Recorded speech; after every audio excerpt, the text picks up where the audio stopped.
Agap tayo ng report. Hiling ni Kibuloy na humarap sa TV interview. Tinanggihan ng korte.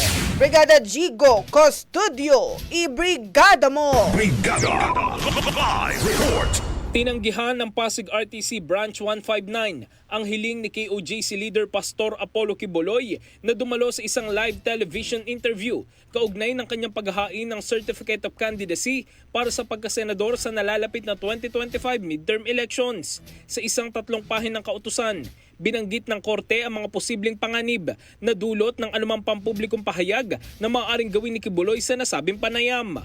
Ayon sa korte, ang anumang pahayag na kanyang bibitawan ay maaaring makaapekto sa pananaw ng publiko hinggil sa mga kasalukuyang kaso laban sa kanya.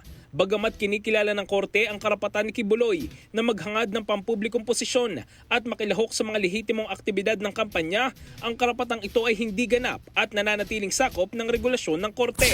Dagdag pa rito, hindi naman limitado si Kibuloy sa live media interview bilang tanging paraan ng pangangampanya at pagpapakilala ng kanyang plataporma sa publiko. Humiling si Kibuloy sa korte na payagan siyang dumalo sa isang live interview na inorganisa ng ABS-CBN News Channel. Gayunpaman, sinabi ng korte na hindi sinamahan ng kahilingan ang opisyal na imbitasyon mula sa TV network na naging hadlang upang makapaglatag ang korte ng mga nararapat na parameters.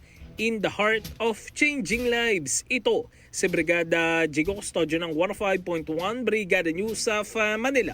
The Music News Authority. Ronda Brigada. Ang bahaging ito ay hatid sa atin ng Yummyvit ES2 Oral Drops. Simulang tuparin ang pangarap ng iyong anak. And stunting now,